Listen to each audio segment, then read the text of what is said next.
So I've painted in a lot of places. I've painted near parks, I've painted in libraries, near ponds, near beaches. But today, as the sun sets, I'm going to paint in the darkness. I'm going to do that with the help of this. And this is an LED reading light that you can find at Dollar Tree or pretty much anywhere.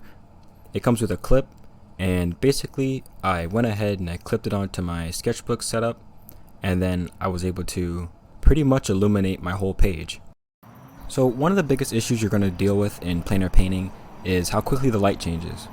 But I knew that if I could kind of bide my time and wait until the lighting settled, I could end up working with something like this, a very constant lighting that would sustain throughout my whole painting.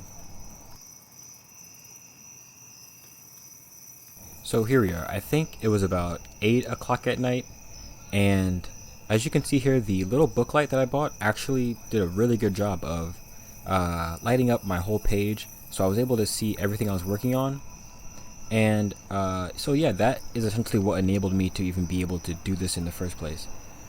So I just started out blocking in all the basic outlines as I normally do, and I started out with gouache, and I kept everything really loose and tried not to get too caught up, because I knew that even though the lighting would stay the same, I still would not want to be outside for too long. Of course, one, because I don't spend that long in my paintings anyways. I typically spend like anywhere from an hour to maybe 3 hours on a painting, at least a sketch like this. But two, because of the mosquitoes. You know, this time of summer, even though things are kind of cooling down, the mosquitoes are relentless. So I wanted to make sure I kept this relatively quick. So before I get too far into this and you start making plans to paint at night, I just wanted to go into some reasons why I probably wouldn't recommend going ahead and painting at pitch black. So the first one is that it could potentially be kind of dangerous. Now I stayed in my backyard, so of course I'm pretty safe, but if you go ahead and paint at night in like an urban scene or at a park or something, you're probably not going to be as safe as you would during the day. And just being in a low visibility setting like this is not really ideal. The second reason is that you're probably not going to be getting a lot of feedback in the first place. And what I mean by that is that if you're painting at night, what you're probably going to be seeing is black or dark brown or dark green. But ultimately, you're probably not going to get enough contrast to be able to really get something readable out of it. I was sort of lucky in that there's this street lamp that was giving off so much light that it kind of created a subject. But otherwise, I would have just been painting a super dark sky and then some faint trees that sort of distinguish themselves, but not really. And the third reason, which I had never even comprehended before going ahead and trying this, was that it is incredibly difficult to mix paints, especially in the dark. I had a lot of trouble trying to mix certain colors, first because I was working so quickly, but secondly just because mixing colors, and more specifically mixing accurate colors, is highly dependent on the lighting.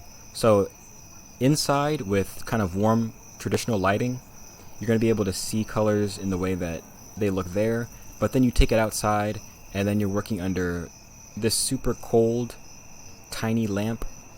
The colors don't necessarily look either the way you wanted them to or the way that they are in real life. And so that was something I really struggled with, but ultimately I brought the painting back inside and I was able to correct a lot of that stuff that I got wrong on location. But ultimately it's not all bad. Aside from the mosquitoes and having to rush, I actually had a lot of fun doing this painting. You know, I think it's something that I have never personally done, and I don't think a lot of people paint at night just because it doesn't make a lot of sense to do it in the first place. But yeah, if you want to try it, I definitely would recommend getting this little lamp thing or something like it, and also not being afraid to take it home and finish it there, because I in no way, shape, or form would have been able to complete this painting in the way that I was happy with if I had just finished it all in one go. And that goes for more than just painting at night, but plein air painting in general. You don't have to finish it on location. That's made up. And so here we are. This is the final painting. I had really a fun experience. It was kind of weird with the just being outside in the dark, but I think it turned out pretty cool. So the video on top is going to be a video that YouTube thinks you would like, and then the video on the bottom is going to be one that I think you would like if you enjoyed this one. Thanks for watching. See ya.